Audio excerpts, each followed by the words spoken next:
बिहार विधानसभा चुनाव की मतगणना में एनडीए ने 197 सीटों पर बढ़त बना ली है, जिसमें भाजपा को 89, जदयू को 79 सीटें मिल रही हैं। महागठबंधन केवल 40 से कम सीटों पर सिमट गया। तेजस्वी यादव राघोपुर से आगे हैं, लेकिन कुल मिलाकर विपक्ष को झटका लगा।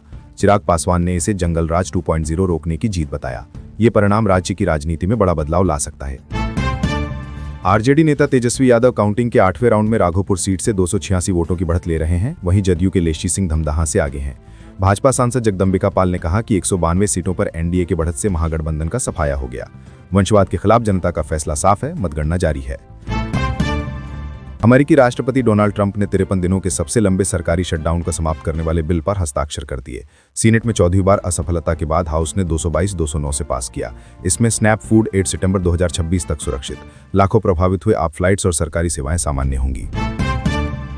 महाराष्ट्र के पुणे जिले के नवाले ब्रिज के पास गुरुवार शाम 5:30 पर 20 से 25 वाहनों की चेन कोलिजन से 8 लोगों की मौत हो गई और 14 घायल।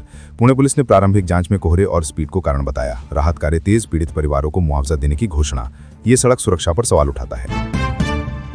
चीन के जियांगसू प्रांत के झांगजियागांग में स्थित 1500 साल पुराने योंगकिंग मंदिर के वेंचांग पवेलियन में 12 नवंबर को भारी आग लग गई। ऐतिहासिक स्थल को गंभीर क्षति पहुंची है। फायर ब्रिगेड ने घंटों संघर्ष किया। ये सांस्कृतिक धरोहर के संरक्षण पर चिंता बढ़ाता है। जांच जारी। 10 नवंबर के लाल किला कार ब्लास्ट 8 मरे 20 घायल की जांच ने फरीदाबाद की अल फलाह यूनिवर्सिटी फंड लिंक्स पर केंद्रित। सरकार ने फॉरेंसिक ऑडिट और ईडी जांच का आदेश दिया। गिरफ्तार जूनियर डॉक्टर मुजम्मिल ने विस्फोटकों को कोडवर्ड पैकेट से मंगाया। 360 किलो अमोनियम नाइट्रेट बरामद। सीपीसीबी डाटा के अनुसार दिल्ली एनसीआर का AQI सीवियर स्तर पर पहुंचा। Commission for air quality management ने ग्रैब स्टेज 3 लागू की, जिसमें निर्माण कार्य सीमित, ऑडी 1 और स्कूल बंद। सर्दी से पहले स्मोग ने स्वास्थ्य संकट बढ़ाया। विशेषज्ञों ने लंबी अवधि के उपायों की मांग की। हाउस ओवरसाइट कमेटी के डेमोक्रेट्स ने जेफरी एप्स्टीन के ईमेल्स जारी किए, जिसमें ट्रंप को सेक्स अब्यूज के बारे में पता होने का जिक्र। व्हाइट हाउस ने इसे फेक नैरेटिव बताया। पत्रकार बेरी लेवन ने कहा कि ये ट्रंप के एप्स्टीन कनेक्शन पर नई रोशनी डालता है। ढाका के गुलिस्तान में छात्र संघ कार्यकर्ताओं ने शेख हसीना के अवामी लीग के केंद्रीय कार्यालय पर तोड़फोड़ कर आग लगा दी। पार्टी ने यूनिस प्रशासन पर हिंसा का आरोप लगाया। अवामी लीग ने बंद का ऐलान किया। ये राजनीतिक तनाव को बढ़ाता है। हमास के साथ सीज फायर के बावजूद इजरायल ने गाजा पर हमले जारी रखे। प्रेस टीवी के अनुसार युद्धग्रस्त क्षेत्र में हिंसा बढ़ी। संयुक्त राष्ट्र ने चिंता जताई। ये मध्य पूर्व शांति प्रयासों को झटका है। एनडीए ने 147 सीटें जीतकर बहुमत हासिल किया। नीतीश कुमार फिर सीएम बने। तेजस्वी यादव राघोपुर से 14,532 वोटों से जीते। आरजेडी नेता तेजस्वी यादव राघोपुर सीट पर 286 वोटों से आगे, महागठबंधन को झटका। जेडीयू सबसे बड़ा लाभार्थी, 160 सीटें, भाजपा को 77 सिमटी। नमस्कार। आज 14 नवंबर 2025 है और बिहार विधानसभा चुनाव 2025 के मतगणना का दिन है। बिहार की 243 सीटों पर वोटों की गिनती सुबह 8 बजे से शुरू हो चुकी है। ये चुनाव राज्य की राजनीति में बड़ा बदलाव ला सकता है। मैं आपको लेटेस्ट रुझानों, प्रमुख उम्मीदवारों और पार्टियों के प्रदर्शन के बारे में हिंदी में अपडेट दे रहा हूँ। सभी जानकारी विश्वसनीय स्रोतों पर आधारित है। चुनाव का शेड्यूल और तथ्य। घोषणा। भारत निर्वाचन आयोग ने 6 अक्टूबर 2025 को चुनाव कार्यक्रम की घोषणा की।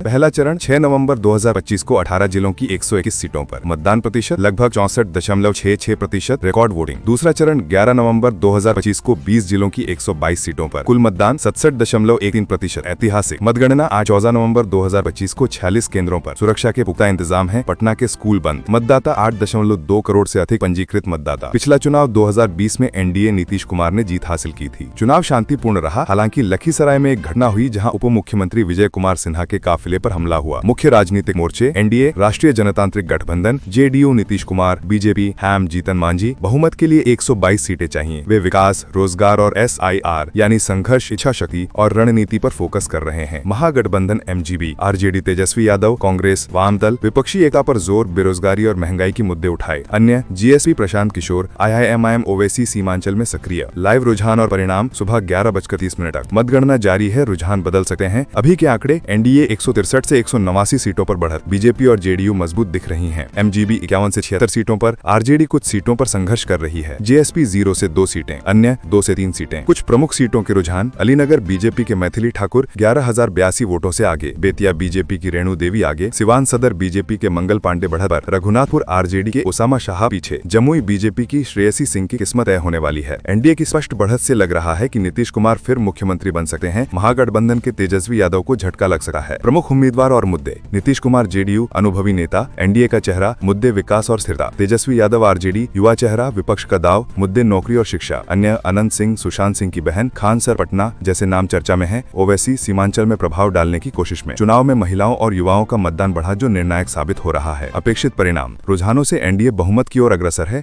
अंतिम नतीजे शाम तक स्पष्ट हो जाएंगे। अगर एनडीए जीती तो नीतीश कुमार का 9वां कार्यकाल। एमजीबी के लिए ये झटका होगा, लेकिन वे हार मानने को तैयार नहीं। अधिक जानकारी के लिए आयोग की वेबसाइट या न्यूज चैनल देखें। आपका क्या अनुमान है, एनडीए जीतेगी या एमजीबी? कमेंट में बताएं।